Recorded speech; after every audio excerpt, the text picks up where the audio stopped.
Hello. Get ready to move. Oh, we have such a rich, hilarious, and roller coastery journey for you today. Formation Studio is incredible. It's based in Vancouver, but they have pop-ups all over the country, all over Canada. We spoke to Sachie today, who has known Raquelle for years and years, and the two of them just took me on this beautiful journey of dance and wanting to blindfold myself and dance in the dark and in that studio. And somersaults. We get into somersaults. We get into there's a Disney break happening. There's so much going on. But you know what was really interesting is that Sachie really broke things down in terms of if you are an entrepreneur or entrepreneurially minded, or you have something on the edge of your desk that you're like, do I take this leap? Do I take this leap and throw this into the stratosphere and see how far I can take it? That is what this episode is all about. If you're feeling a little bit uncomfortable, if you're like, I don't know whether I love this enough to run with it, Sachie's here to make you feel like you can do it, because she has done it against amazing odds and a global pandemic. So it's a really inspiring episode. I can't wait for you to meet her. Me too.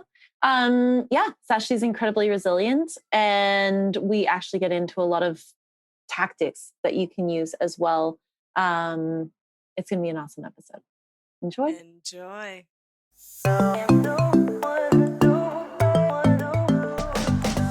You're listening to Bombshell Brunches, where your hosts Raquelle Rodenberg and Christina Lau sip and spill with badass babes every Tuesday morning.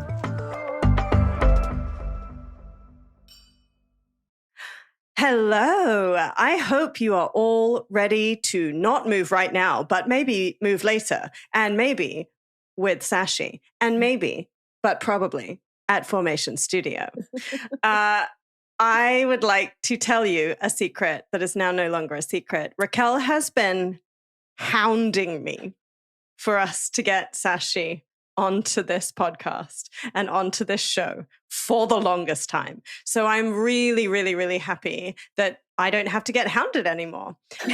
And the bonus is that we get to meet Sachie. So Sachie, you're the bonus here in this equation. Sachie is the founder of Formation Studio, what started as a therapeutic outlet for her after the loss of her younger sister, Chantal, has evolved into an inspirational and immersive experiences that remixes dance, music, and movement. She's worked in marketing, public relations for nearly a decade, starting her career at PR agencies in New York City and Vancouver. Her agency experience developed her knowledge across multiple industries. She worked with health and wellness, fashion, technology, real estate, hospitality, food and beverage, consumer brands, practically just everything. If you buy it or eat it or touch it, she has worked with it. At the end of her corporate career, she focused on travel and tourism, managing media campaigns, relationships, and partnerships across North America. In 2017, she was included in BC Business's 30 Under 30 list. And we are going to get all into all the movement, all the Formation Studios, and how you formed Formation. So welcome. Thank you so much. I'm so excited to speak with both of you today. I'm so happy you're here. Like Christina said, I have actually been talking about you for so long. But I was kind of being really intuitive with this one. I was like, the moment will happen. The moment will arise. And the moment was now. So you don't know this, but secretly I have been following along with, well, now I just told you this, so I guess you now know this. I've been following along with everything that you've been working on. And, it's interesting because just to give you a bit of background, Sachie and I were kind of in similar orbits from the dance world. We weren't super close. It's not like we hung out all the time, but we've known each other, I guess, for a lot of years now, just being within similar orbits. And the first thing that hit me when I spoke to you was your energy and your passion. And Sachie's actually the one who recommended the PR school that I ended up going to. So that was wonderful. And that's how I ended up at Kwantlen. But I want to take it back super far because we do have some younger listeners, and I think this will be super helpful for them. And it was also such an epiphany moment for me. When we first met, I don't know if you remember, we were in Yaletown, we were having, I think, nachos. But anyway, I digress. This was a moment. This was a big moment for me. You were talking about how you had gone to SFU and you were in sciences. And that was kind of where your family wanted you to go. And then you pivoted and you really wanted to go into public relations. And I just wanted you to talk about that a bit. I can't remember, did you finish your degree at SFU? Did you leave halfway through? What happened there? How did you make that decision? Because I think that's so important. And we talk about that a lot in designing the life that you want, regardless of what those around you think is best for you. I love that you remember that it was over nachos, first of all. Okay, that is so funny. I'm Asian. If you're watching this is what's clear. So yeah. My mom is a first generation, or I'm first generation immigrant to Canada. And so Filipinos love the healthcare industry. So like there is nothing more than my mom wanted for me than to be like a doctor or a nurse. And if I like was really like edgy, maybe I would have gone into law. Like those were the 3 career paths that existed for me growing up. So it was weird because in high school, like I was like a good student. So like I just thought that those were the options that I had to go into medicine. And when you tell your friends' parents that you want to be a pediatrician, they're like, oh, that's great. Like you got a lot of positive reinforcement from that.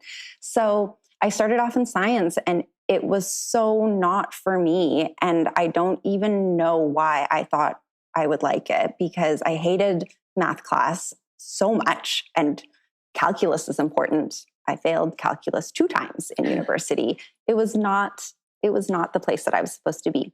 And I actually haven't talked about this in a very long time, but I was so embarrassed for like disappointing my parents that I photoshopped my grades.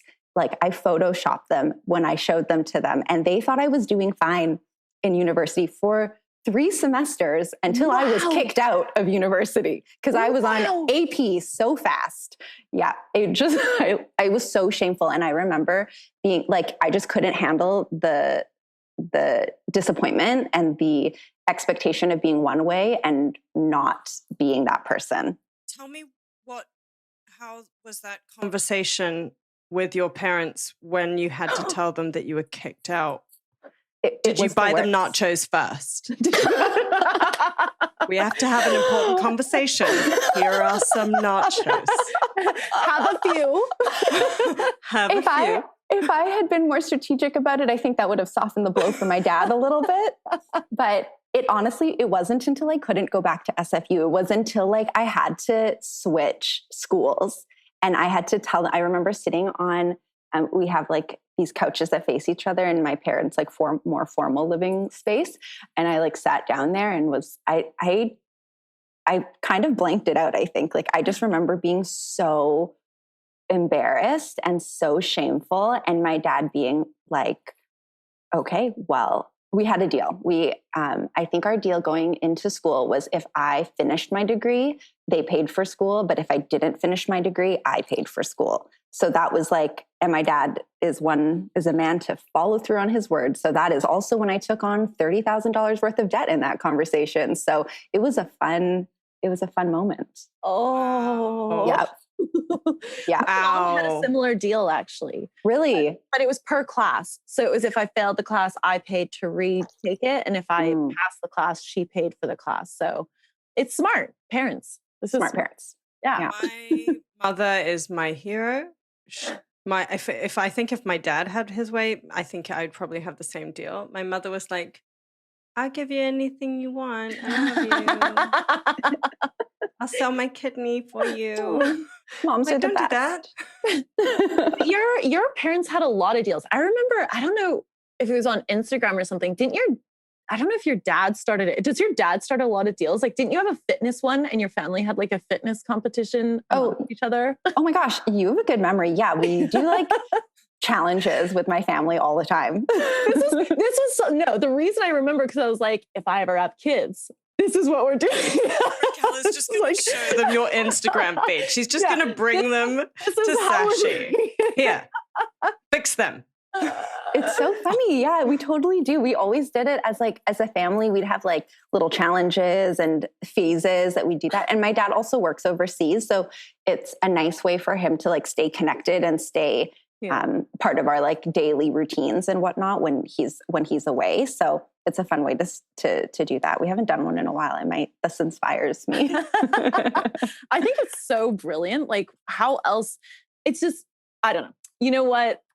From the persuasive side of me, I'm like, this makes all the sense. All the fights are gone. It's competition. Ways to like get what you want.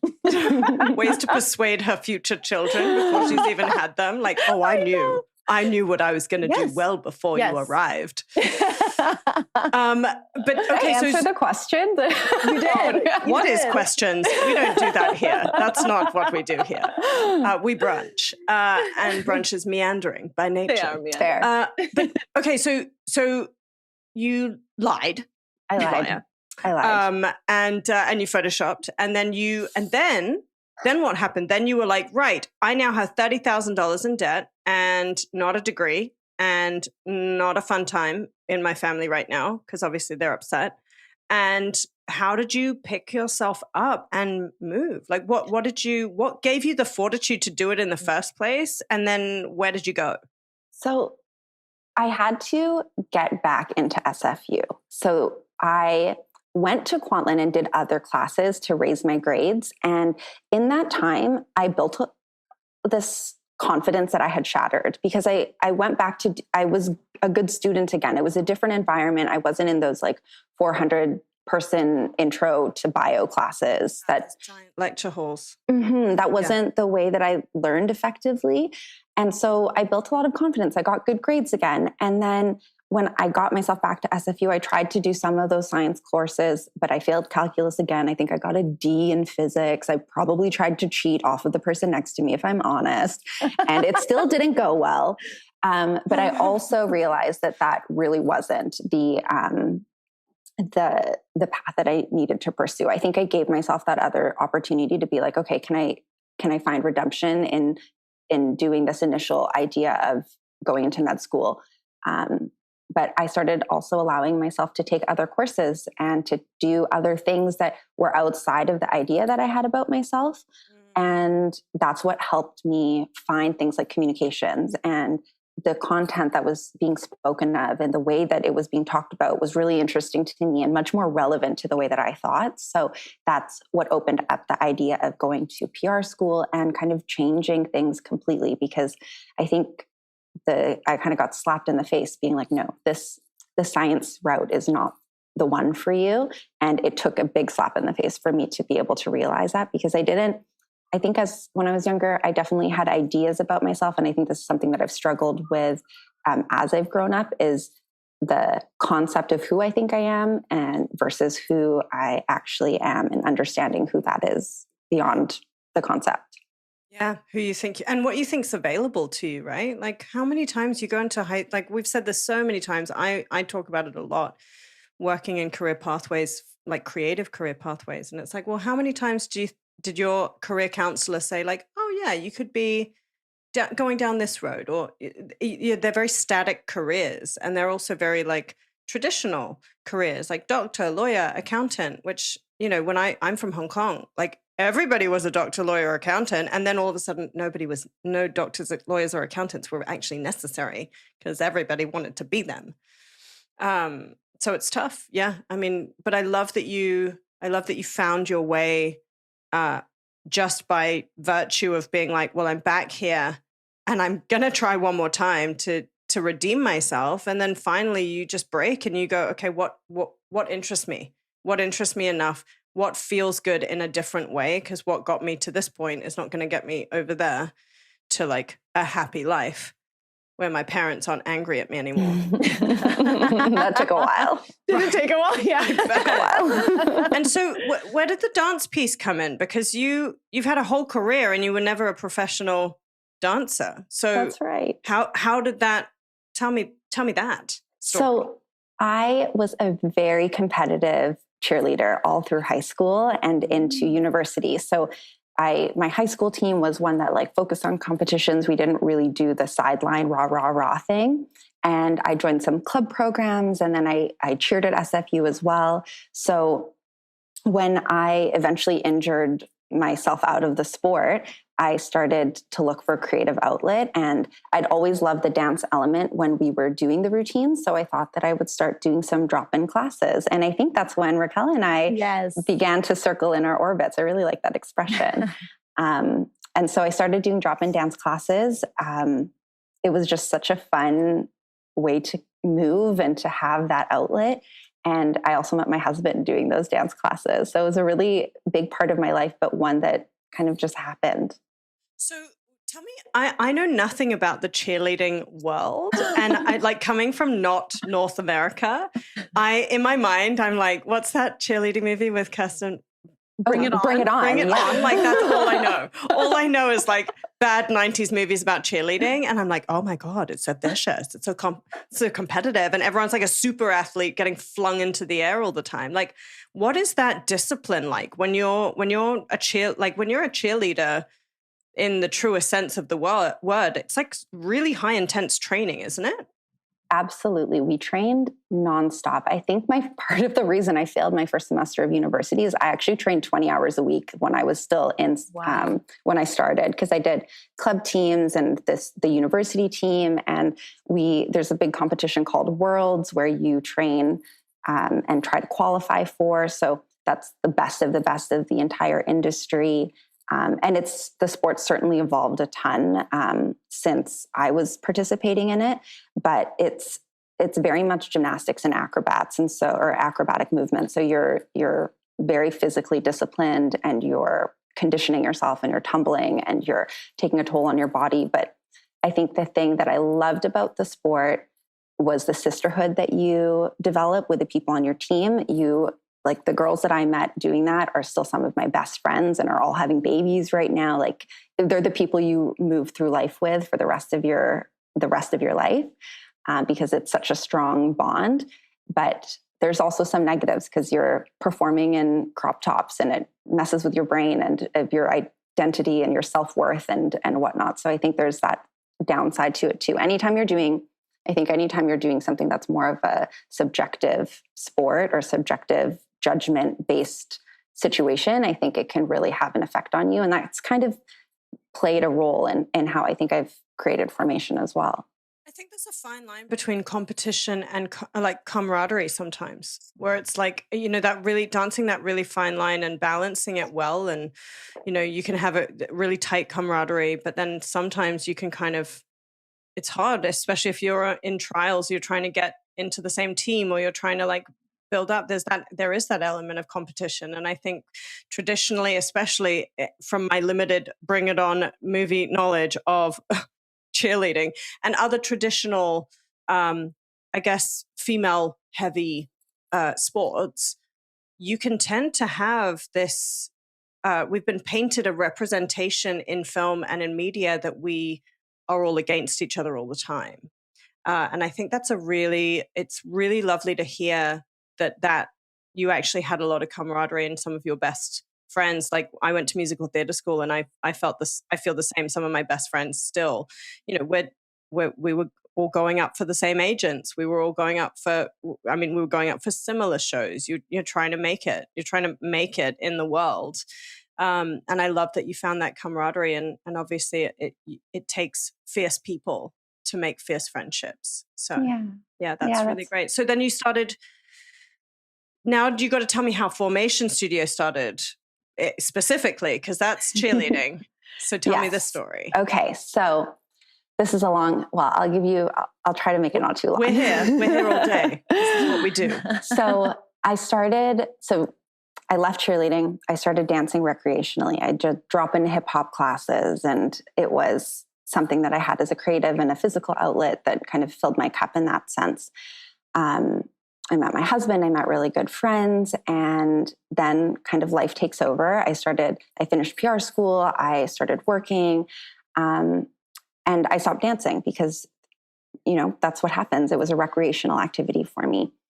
And then in 2014, my sister passed away in a car accident.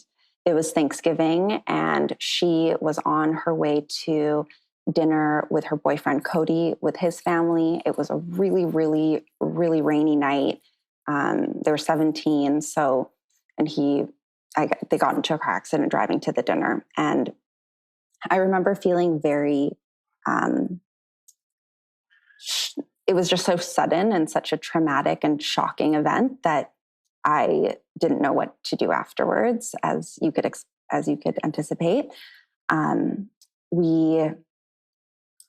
I ended up watching a lot of Grey's Anatomy on my couch. I ate a lot of potato chips. I started to go to grief counseling right away as well, because I think the city was Delta that they had their car accident, and they really prompt you. There's like people, like a victim services unit who like really calls you and like makes you go, which I think was a really great thing, because it's not something I would have done for myself. But in meeting my grief counselor, she really just told me to take things at a pace that worked for me. And sometimes that meant doing what felt good for you in that moment. If it was being low energy and laying on the couch and eating potato chips, that's allowed. If it was going for a walk because that's going to make you feel good, that's allowed too. Grief is such like if anyone's experienced it, it's very much a roller coaster, and some things are good, some things are bad. And sometimes those things switch around and it's very unexpected. So one of these days, I think a few weeks into this grieving process, I was sitting on the couch, I was scrolling Instagram, and I saw a friend was teaching a class to a Beyonce song. And I love Beyonce, still do. She's great. And I was like, okay, it's been a few weeks now. I've been really inactive. This could be really good for my body. And it looked really fun. And because I knew the instructor, I felt safe going there. And at this point, I hadn't danced for several years, but I went to the class, and he started teaching the choreography, and I had to focus on what was happening. Like my limbs were moving, and my mind was trying to make those connections. And by the end of the hour, I tried doing the routine, and I walked out of there, and I was like, wow, like I felt so much joy. And I think it was really the first moment that my brain had stopped thinking about Chantal and the loss, because I was so physically and mentally engaged. So as much as it was a positive physical experience, it was really a positive emotional and mental experience for me, because it was the first time I had gotten out of that train of thought. I had no choice but to focus on what was happening. So that's kind of where that was the catalyst. It was that moment and feeling so good. I went home, and my husband Roman goes, well, you should do another class. So eventually I was like, well, I do want to do another class, but I only want to do it if it's to a Beyonce song. We know this is a safe zone. I want more Beyonce. I only want to dance to Beyonce. Excuse me. So I coordinated an instructor, and I thought I would bring some friends with me to come and, support me in this way. And they would have been good sports. But I put it on my Facebook account because it was like 2014 and we all still used Facebook. And all of these strangers showed up. And wow. It was wild. I thought I was going to drag like 5 friends to come do this with me. And I learned a lot of lessons, like business lessons also in this case, because I rented a studio and all of these people wanted to do it. So I was like, yeah, let's just squeeze everyone in. Like I didn't start it thinking it was going to be a business. So I was like, the one time that I run this Beyonce dance workshop, like let's get everyone who wants to do it in there. And oh my God, it was so crowded. There was no room to move. So it was an immediate sign that it was something that resonated with people. The idea of moving for yourself and moving without the need to train professionally or to train for a performance was something that was very new at that time. There were only programs that served those two purposes. And so this was a chance for everyone who didn't want to do those things to still have that joy of dance in their life. So what year was that you actually decided, okay, I'm going to start Formation Studio? So Formation in its current concept only opened in 2019. So we opened just 6 months before the COVID shutdown. This whole process of the backstory of how it happened was all under a different brand called RSVP 33. And that was like a slow side project off the side of my desk that I did for years and kind of cut my teeth doing this bigger business. And then we launched the rebrand as Formation Studio and our actual studio. Right. And I love this. I want to talk about this concept of on the side of my desk. Yes. Because, you got nominated, you won, I don't know. I don't understand the BC 30 under 30. You won a prize. Get picked. There's people and they picked. Someone was like, this one. Yeah. Wins. So, obviously you've created a very successful model. With so many of our audience, we talk a lot. We have a lot of audience members, a lot of people who are just thinking about starting a side business, or they've got something that they love that they're like, oh, I really like this, but I don't know if it's viable. I don't know if I should do it. The imposter syndrome is so big. What would you say to those people? Like, what was it that you did, especially in the middle of grieving? Because I can only imagine that's an endless thing. And it morphs, and you're managing this off of the side of your desk. What are the key skills or traits or things that you would want someone to galvanize themselves with if they're like, oh, I see this thing on my desk and I don't know whether I'm going to do something about it? That's such a great question. I had all of those same narratives as well as I went through this. I think the thing that I take away from it is, or that I would tell other people, is to try and to learn, because doing it at the side of your desk is the best time to make those mistakes, to learn from all of those things that are happening, because you're not financially dependent on it, and you're not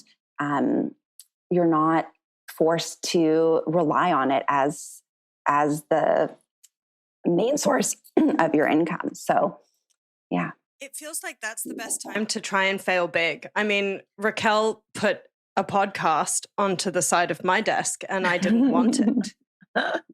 And then it became... He lies. She did want it. That's not true. That's not true. I will never publicly admit that I wanted this podcast to anyone, let alone the rest of the things we're about to do, which she withheld from me. She was like, oh, we're just going to start this little thing. And then I was like, okay, we started. She's like, by the way, we're doing this and this and this. And I was like, you monster. You knew this from the beginning. But my point is, it is the best time, because I think you've said it so well. When you have it on the side of your desk, if it falls off, it's okay. So you may as well make paper planes out of it and be like, does this one fly? Does this one fly? What does this one do? And you can test all of those things. So you tested with, what is it called? RSVP 33333? Mm-hmm. Yeah, there's so many threes. 3 infinity. So you tried with that. You learned your lessons. Did you also find, and I'm trying really hard not to put those words in your mouth, but did you find that when you did that you really extracted the most joyous parts for you? Or was it more like mechanical, like, I'm loving how this works? Like, how did your brain kind of process those things? Christina, I'm so sorry. There's someone banging on the window at the studio right now, and they've been doing it for the last 3 minutes. So I feel like they're not getting the hint. We'll talk about this ourselves. So I'll be right back. Go. Yeah, please. Raquelle and I will riff because at this point, Raquelle might also leave because the public health office might call. And so I will happily just talk on my own. I'll tell you my stories. Oh, you know what? Did I ever tell you the story of when I auditioned for The Lion King? No. I feel like okay, so this is me and my dance career, which is why I need to go to Formation. I graduated from theater school as someone who is mixed race and Asian. There weren't a lot of roles at the time in London. But Lion King was like one of the big things. Lion King was like a really big show. And so when and it was available to, all these people of color. So I get an audition for Lion King from my agent, and she's like, okay, you've got this audition. I was like, great. It's as a singer. Great. But you have to go to a dance audition first. And I was like, not great. We had this conversation. We know I can't dance. We know this is a problem. And she was like, just go. Don't worry. I get there. Everyone's throwing their freaking legs above their heads and stretching. I'm reading a book on philosophy, not even paying that much attention to it because I'm like just trying to hide from everybody else who's flinging their legs above their head. We get into the audition, and I kid you not, they were like, okay, and here we go. And 5, 6, 7, 8. And like, I've done musical theater school. I did that. We did dance for 3 hours a day. And they told me that I should never dance. They tried to make it seem like I could at some point in my life. They would just be nice. So I get there, and there's a point where they said to me, okay, and then you do this like spin thing and you can like make it your own. And at this point in the audition, all I could think of was to do a roly-poly. What's a roly-poly? I don't know what that is. Yeah. Where you go down and you roll over like children, like a tumble turn. and Like a somersault? You're just... No, because a somersault is like a cartwheel, right? Like where a somersault is yes, rolling. okay then. Yeah. Then that's what I did. But I didn't even do the whole somersault because I was too close to other people. So I like did this half, like diagonal somersault and came up. And I kid you not, all the other dancers in my like seed of dancing, because you go in groups of 6, were literally like just fuming because I had put them off with my very fancy roly-poly. And I got out of that audition. Like, I left that audition and I called my agent and she was like, hey, how did it go? And I was like, you need to call the casting director right now. You need to remind them that I am not a dancer. And then from then on, I was like, I'm not going to dance classes again. I'm not going to do this again. I felt so stupid. I felt so embarrassed. And I was like, I went to musical theater school, and they are amazing teachers at musical theater school, by the way. Like LSMT has the best dance teachers. And for some reason, it was just stuck in my brain that I couldn't take out on choreography. And it wasn't until you and I have spoken about this the last 6 months where I've really gone back into dancing for me and dancing for myself. So all that to say, was someone trying to like break in? Someone just had the wrong address and was but they were like banging so much. Like I just couldn't, I was like, can I keep ignoring her? Will she go away? But she intensified the banging. And I was like, I don't think I can answer the questions if she keeps doing this. And I just kept trying not to make eye contact. But anyways. And then I opened the door and then she was like, oh, wrong place. And I was like, yeah, that's why I was ignoring you. But you could see my face from before. Yeah. There's also a really big sign on our door. So I don't know why she was so confused. Anyways, sorry about interrupting. Don't be. Now everybody's got my Lion King story and why I will never be accepted into the Lion King. No, that's actually, I want to riff off that because there's something really important that you're touching on. And when I was dancing, no, but there is a level of embarrassment, I think, that can come. So I will say, and I think you're very similar to me in this, we're both people who are very in our heads. And in order for us, I think both of us probably are very good at dancing if we're not in our heads. The problem with choreography for people who haven't been raised with it or who don't just have a natural talent that they were born with is all of a sudden you get pulled into your head. So you go from dancing and music and you're like, okay, I can just move through this is amazing, to like, remember this, and this. And you're like, and all of a sudden you're like, I'm like, okay, I can either remember the moves or make this look good. I don't know which one you want. And I figure skated for 10 years. I figure skated and they were like, she is so technically good and strong and her grace is like an elephant that someone is running next to with a giant block of sandpaper and just annoying. Like, but it's so real. I did the same thing in riding. So I was great every lesson when I was horseback riding. My lessons were amazing and everything lined up so well. And then I would go into competitions and I would have to remember these courses. And at the time, I didn't have contacts yet and I refused to wear my glasses. So I couldn't see the numbers. And so I was trying to remember my path because every class you have a new path and you have just like a few minutes to memorize it before you go in to jump. And I remember like I often got disqualified because I would forget my next jump. And I was like, I can either jump this beautifully or I can remember the course. But I think what happens is in places like Formation Studio, Sachie, with what you guys have created is a community And it's so warm. It's so inviting. There's people from all different levels. You don't have to perform. And because you don't have to perform, there's not that stress. And for people who are like, you know, like us, we're high achievers. We're like, we got to do this right. We got to like, people are going to judge us. Yes. Then all of a sudden everything starts moving well. Like I used to do well when I was at different dance studios when they were busy because I could hide. And then those were my best dance classes because I didn't feel like anyone could see me. I could hide somewhere. But I think that's what you guys have done so amazingly is just created that community vibe. Everything's chill. We're here for a good time. And then it takes that pressure off.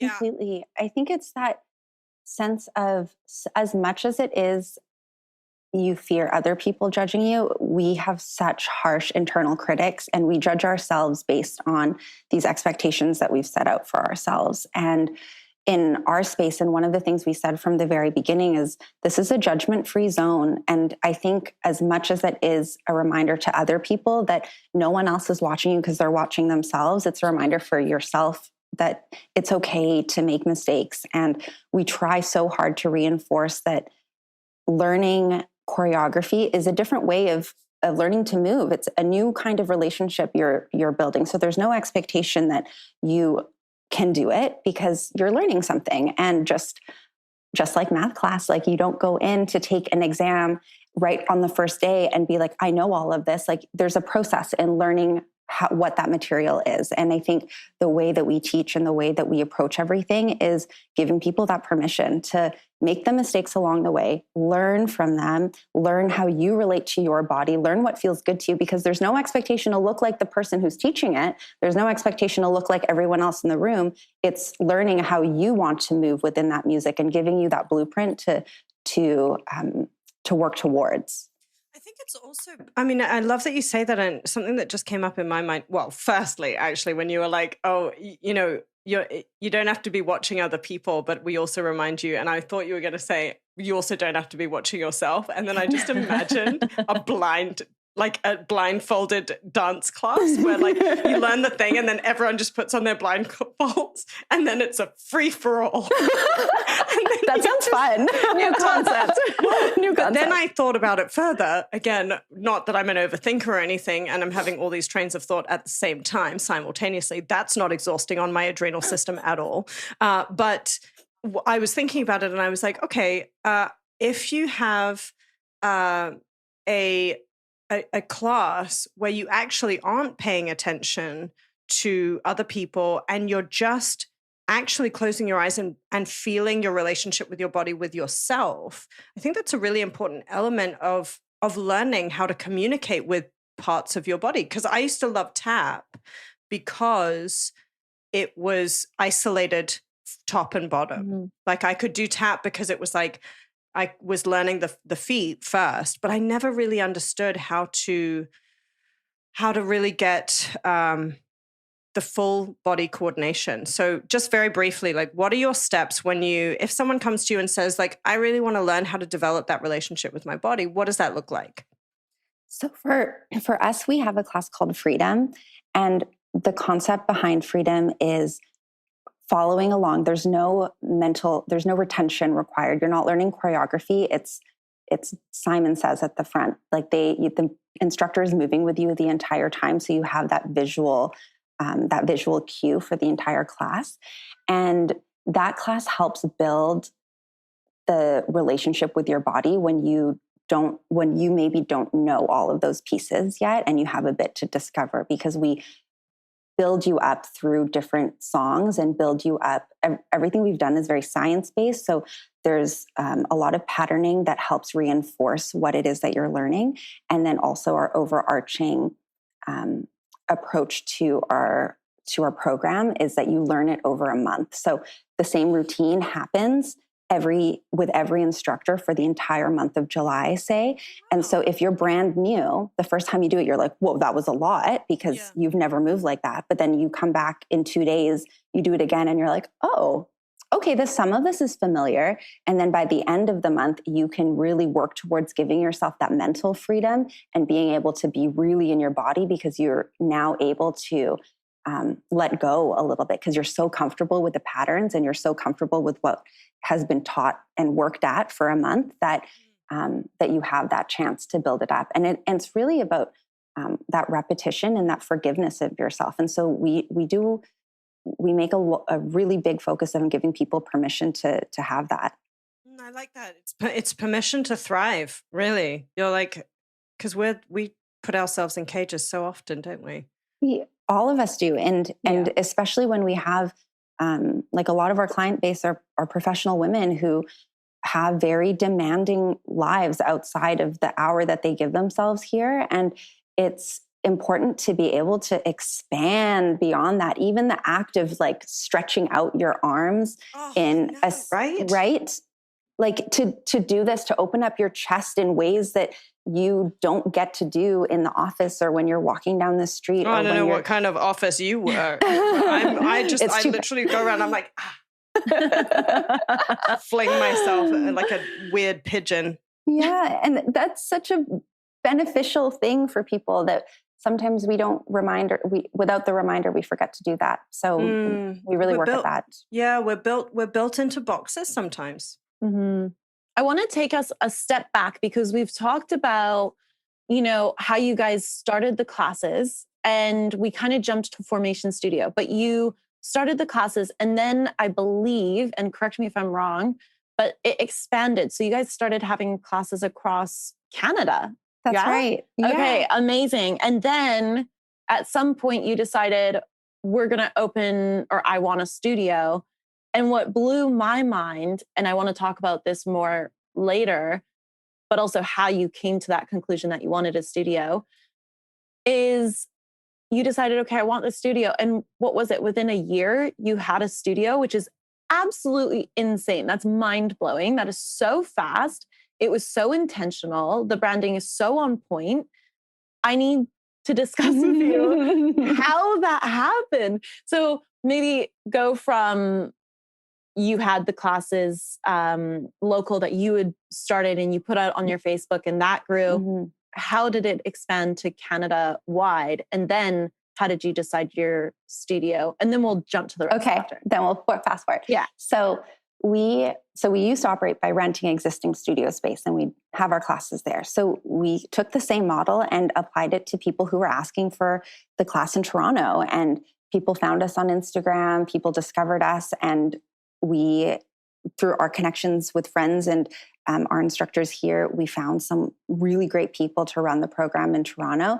And our business model at the very beginning was very low overhead. And so we would rent studio space by the hour and be able to work it from there. So it didn't require a high investment on our end to try things. So we started with the Toronto pop-ups. They went really well. So we're like, well, we have people in Calgary, so let's try to do this in Calgary. Okay, can I jump into that? Just on the finance side, like this is one thing that's blowing my mind is when people are like, oh, we did this and we tried this. Like if someone's, because I know a lot of engineers, producers, musicians, and other creatives that are starting out. What did you model? Like, did you do some financial modeling? Were you like, okay, we need this to make this much profit? Like, operationally, were you like, this is what I need to do for us to make this worthwhile? Mm-hmm. I know that's a rudimentary question, but I always want to know, what are these components going on in your mind? Well, because in Vancouver, we had seen our classes do so well without the expectation of having to, without anticipating it was going to build into a business. We just modeled the same. So because we rented studio space by the hour, there wasn't a huge investment in terms of leasing and whatnot. Roman and I did all of the back end business stuff in terms of operating like online registration, and we could set up our own website and Squarespace and all of these elements that we were able to navigate for ourselves. And then our instructors, we paid really very generously, but also it was something that we factored into the cost of having the number of students in the class. So with scale, it was pretty simple for us to be able to do that. I love this because this is something that Christina and I go back and forth on. I am very much like, let's try it. There's ways where we can bootstrap this. Let's just put it out there. And Christina's like, I need all of the pieces to be in line. I need to know where this is coming from. You want to have this conversation right now? Hold on. So shots fired. Yeah. So the interesting part, now I know where Christina's going to go with this. She's going to call me a perfectionist, but the thing is recovering. No. Perfectionist. Yes. I am perfectionist minded on things like branding. I think those are things that you have to be intentional about. When I talk about our social, when I talk about who we're going to be, when I talk about, our values, those are things that I want nailed down and I don't want, overly messed up. Whereas I'm like, whatever. Yeah. Just throw it. Let's try. I did a takeover on Instagram. Yes. But when I talk about big ideas, I say, throw it at the wall. Let's just try it. So for example, like, no. And she's like, we need processes. I need this. I need that. I need this person to do this thing. Like, she wants to have the whole model mapped out before we try something. And I'm like, no, we should try it. And if it works, we create the model of what we learned. But it's good. Both is good because we keep each other in check. But what I'm thinking is, for example, I followed this rider. She was a stylist. And so she was like, it was just a really niche Instagram where she did equestrian styling. And she decided that she wanted to go on these retreats. And she had this huge following because, this is very niche and in the sport. Anyways, she was like, I want to go on these retreats. So she just put it out there on her Instagram, exactly what you're saying about what you did with the dance classes. And that's what I think is so genius about this. And she was like, hey, I want to go on this thing. It's a little unaffordable by myself. Who else would be into doing this adventure in Ireland, with this establishment, blah, blah, blah. She had a huge outpouring of people who are interested. And now, next thing you know, she just whipped up a website and she has an entire, vertical on retreats that she's added to what she does. And it was just off this, like, let's just throw it out there and see who wants to join. We'll do it once and we'll learn and keep going. But it doesn't have to necessarily be how your business is until you open a studio. That's a lot more. And can I just put something out there? I just want to remind the audiences as well, that everyone that is listening or watching, that Raquelle is studying persuasive communications. And I feel like this is the first seed of her saying to me, Christina, we're doing a retreat because Sachie said that it was going to be okay. And I'm going to be like, what the... This is I feel like this is called priming. I feel like you're priming me right now. DM me if you guys want to retreat. Christina versus Raquelle. Do we get a retreat? If the demand is there. Who knows? I mean, I'm not going to say no. I'm going to pass the baton, but yes. But speaking of the two kind of dual forces, because we joke around and I like to troll Raquelle a lot, but and vice versa. Like, we really do push ourselves, but we push each other, but we push each other in such a way that we know that we're on the same page. And and Raquelle, I have to be very grateful for really establishing that for both of us right to begin with. So when you're working with your husband, because this is like a real team effort, what is it that I found, and Raquelle and I have found that, running together, we're so much more accountable to each other. And we've gone further than we have on, I would say, for me, any of my individual projects, because I just feel like when I'm really down, she's grabbing me and like helping me fuel my fire to keep going. But we're also always like, our team watches us like butting heads at every stage, kindly, but normalizing that conflict in order for us to... It's respectful. It's very respectfully. We respect and admire each other very much. So how does that work with you and your husband? Like, how do you and Roman, like, how did you do that? How did you create this powerhouse couple that's still very kind towards each other? I'm hoping. Otherwise, then just say it. Lie. Roman and I have had, our dynamic has evolved over the years. We started dating when I was 20. So I've really grown up with him. We've both grown up with each other. And professionally at that there's been a lot of evolution because there's been places when I was at the very beginning of my career here he was quite seasoned and quite far in his career, even as a young person. So there's definitely been evolutions of our dynamic because there was a lot of time where he was certainly coming from more of a leadership perspective. And what is that career? Just so for people who don't know. He has a creative background. So he did art school, he did motion design, graphic design, and a lot of creative and video direction. So he would work on everything from photo shoots to like future tech with Microsoft to like post-production in video games. Like he's done everything. So and also he's done that all mostly as a freelancer or a contractor. So he has a very good entrepreneurial background as well, knows how to manage relationships really well, knows how to motivate himself when he doesn't feel like working, but has a lot of work to do. So there was a lot that I learned from him in terms of process as like an individual entrepreneur. Now, with our dynamic, one thing that's worked really well, one thing that I think is an amazing foundation to our relationship is we really feed off of each other's, we really understand the way to push each other. And similar to how you two have a foundation as a friendship for a partnership, our kind of love is very much one where we push each other to our boundaries in a good way. He knows where my weak spots are, and he is the perfect person to help me push through that and learn from those areas. And that definitely comes across in the business side as well. We definitely butt heads. One of our team members, Michaela, sees it more than anyone else because she's more on the operational side and less on the and not an instructor. But it's quite funny because once class is starting and we're out here having a chat about like, I don't know, something minuscule, but it's quite funny how detailed and how back and forth we'll go on like the way the towels are folded and the way that one person thinks they should be. We'll have full conversations about that.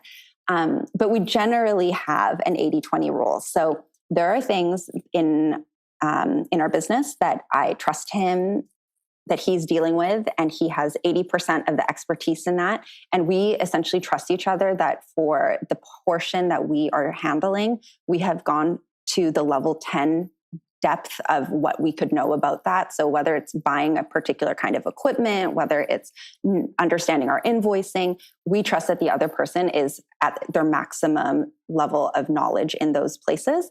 And we'll go to the other person for their 20% input. But then it becomes like, okay, this is valid, or this is a good question you're raising. But at the same time, if I have 80% of the say in this section, I already know to level 10 that this is the answer here. So I'm comfortable making that. And we just trust each other. We literally say, this is my 80. And so go away.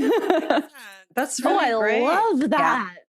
That's amazing. That's a really good way to do it.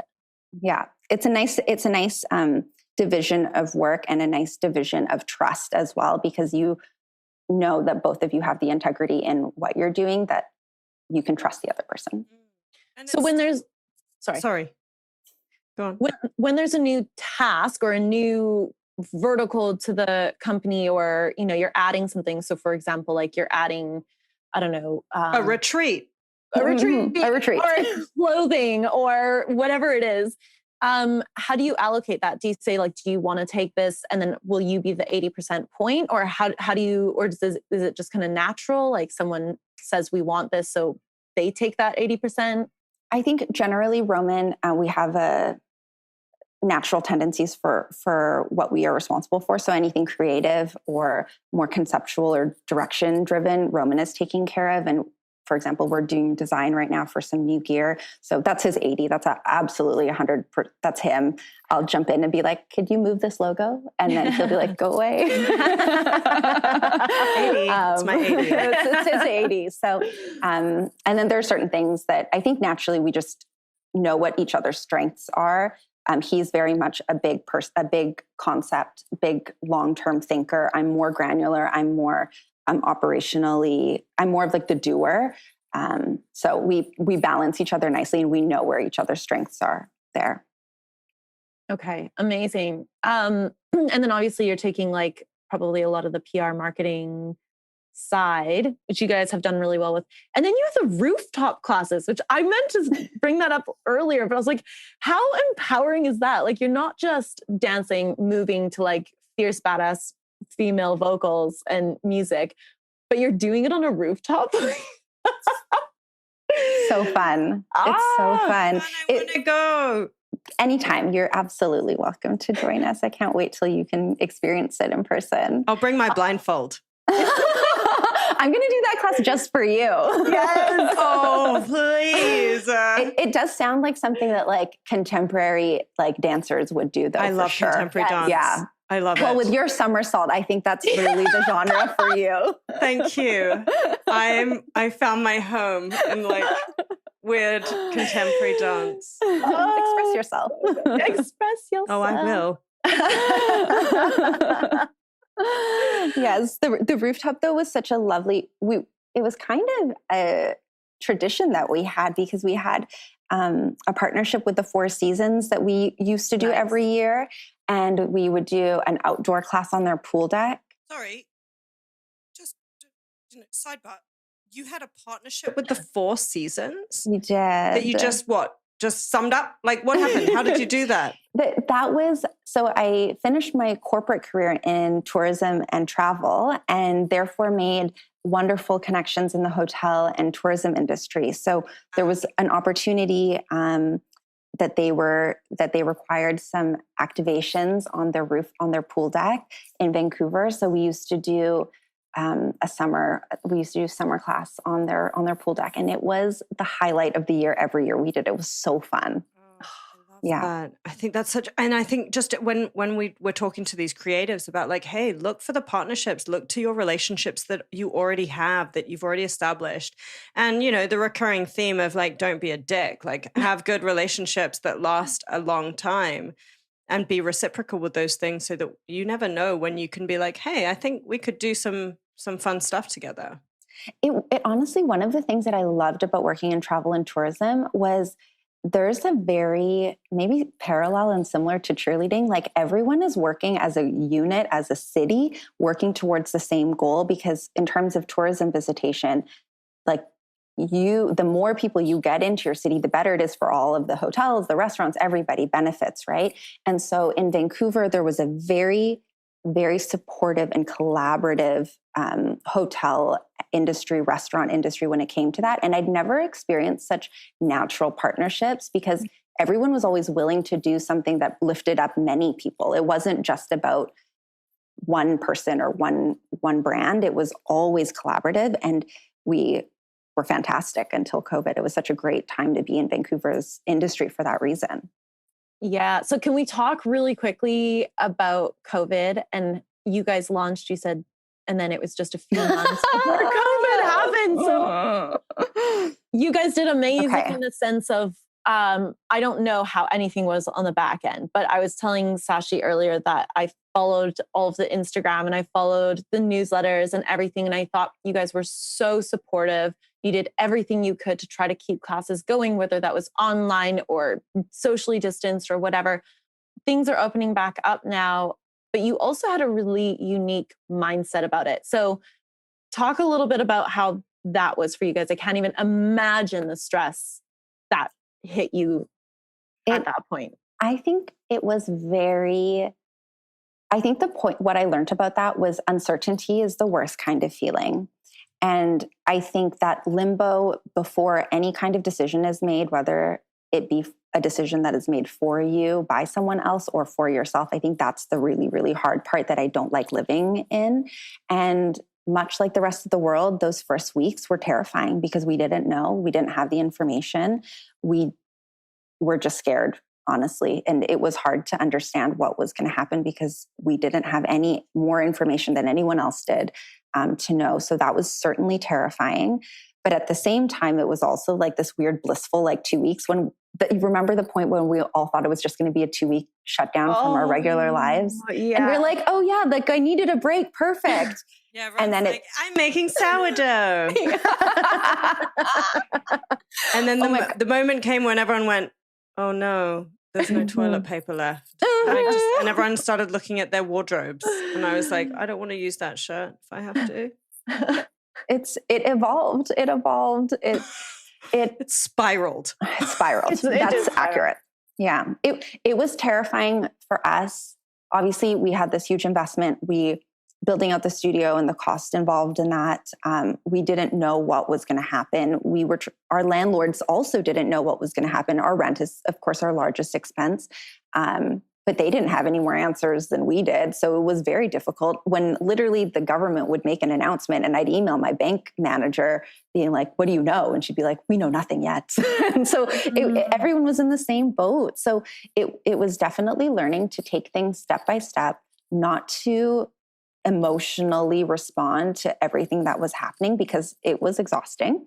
And I think protecting myself from engaging in that was something I learned really quickly, and just taking it objectively because the situation was the situation. And that is how we essentially walked through all of COVID was this is what's happening. And I don't need to be stressed about it. I've literally done everything I can and that's all I can do. And I think that was one of my biggest lessons in that phase. How did you actually make that happen though? Because it's one thing to say that, but I don't know about you. Great question. It just cycles. You're like, I've done everything I can. I've done everything I can. How do you actually implement that into your life? Like, did you have any rituals or anything to kind of try to get it out of your head? That is such a good question. I journal every day. That's something that I learned, a habit that I really took to strongly after my sister died. So regularly I journal, but definitely during that phase, I journaled every day, really would dump out my thoughts. I do stream of consciousness style journaling. So as much as I love having my notebook nice, I just scribble in it. And if my thought is, I don't know what to think, I just write that. And I feel like that gives me the mental space to get things out of my head rather than trying to tell a really particular story or try to make sense. Or try to censor myself for myself. I really just try to dump my words out there. That often gives me a very cathartic release. I really leaned into meditating. In that time, I used the free app Insight Timer, and I discovered Sarah Blondin, who... She is my favorite. I don't know her. Her voice. Her voice, her production. Try and get her onto this. Oh, we need to try and get her onto this podcast. Her voice amazing. Is like velvet, butter, chocolate, maple syrup. All of those things poured over your body when you're cold and she's warm, and it's just so nice. Like, yeah. Oh my gosh. Okay. Yeah. Well, I'm definitely looking her up. It's honey. She's just honey. She speaks like so generally, but so specifically too. Right. You're like, yeah, Sarah. Yeah. Like, so I listened to, that's okay. I listened to a lot of what she shared, and I think it helped me release things. It helped me process things. And I think understanding my feelings through that time was really, really helpful for being able to move through them, because I think this time especially, or COVID in general, brought up a lot for people. And I think finding ways to process it that maybe you weren't able to do, that you wouldn't normally do because you didn't have your regular outlets in regular life to be able to do that, and going really internally to figure that stuff out was something that was super helpful to me. Like, physical activity is generally one of my outlets, but I didn't really do that over COVID because for a long time there was the phase where we didn't even leave the apartment unless we had to go grocery shopping, or it was like the one short walk around our neighborhood. So even things like that weren't as accessible to me. So I really needed to, well, they were accessible. I just didn't choose to use those typical outlets for me. But journaling, meditating, and talking a lot of these things out with Roman when I had those feelings were how I learned to process it. And honestly, I think I kind of came to the conclusion that I think it takes something for maybe you to realize this, but I feel like with our industry, with the fitness industry specifically, having been like open, close, I think at one point I was just like, nobody knows. I just understood that nobody knew what they were doing. And I was like, you're all making things up and you don't know any better than I do. And I was able to really let go of it because I didn't have the expectation that someone was looking out for me, that someone was fixing the problems that needed to get fixed everyone just didn't know anything. And I think accepting that was the key to me being able to be okay with it. One thing when I was talking to Roman, that he said that I was like, wow, that's pretty big. He was like, at some point we just had to realize this could have to close. And if it does, it just does. And until then, we're going to do everything we can. But accepting that is a possibility, I think he was saying was something that really helped him as well. I think that's such a good takeaway because it's so difficult to do. It's so much easier to say, but it is so cathartic to just accept and be okay with whatever that outcome ends up looking like. I don't know how you guys did it. I know for me, my only way of doing that is if I have a contingency plan. If this happens, I will do this. Okay, I'm going to be fine. If this happens, I'm going to do, okay, I'll be fine. I need to do crisis management in my head and think of every single outcome. And if I can, in my head, deal with every single outcome that I can think of, I can let it go. I don't know if you have a similar thing or if you were able to just journal it out. So Roman is you. I can trust that's in Roman's 80. Okay. So I was able to be in my 80, which was just thinking about my feelings. Okay. and it is nice in our partnership that I know he thinks like that naturally. It's the way he was brought up and he developed that way. So I'll ask a question and he'll already know plan A, B, C to Z. So I was spared that. I was like, I told Christina that because we really want to work with Roman. And I told Christina, I was like, I found someone who has my brain. Yeah, I want to work with him. Because I am not that guy. I'm not that guy. I'm the other brain. No, Christina's told me, she's like, you just need to find someone with brains. Your brain, yes, we're other brains. Yeah. And you should meet our friend Betty as well, who's one of the bees in Christina. I feel like we're brains together. Yeah. Which you would love. By the way, I have to, you have to come to brunch. Yes, we will. Oh, we so will. But Betty's the same. And she's like, I'm the ops person. Ali is like, let's go here. And Betty's like, wait. Bring some by when we go to where's the money? Oh, but you know what? I think this is just the perfect place to kind of wrap it up and say that, from my perspective, I want to say thank you for sharing so openly and so bravely that journey and the specifics of that journey, because there are so many points throughout today that I think so many people will really closely relate to, and so many things you've said have kind of just unlocked these little moments that allow me to feel like, okay, it's okay what we're doing. We can just trial things. We're not going to necessarily just go into a retreat in Bali right now, but but we can. And I think finding, navigating that extraordinary grief that you did. DM me if you want to. and really finding your joy in movement and pursuing it enough to sustain a joyful career. And not only that, but an amazing partnership as well. I think that's hugely inspiring. And now we just want to come and live in your studio with blindfolds. So.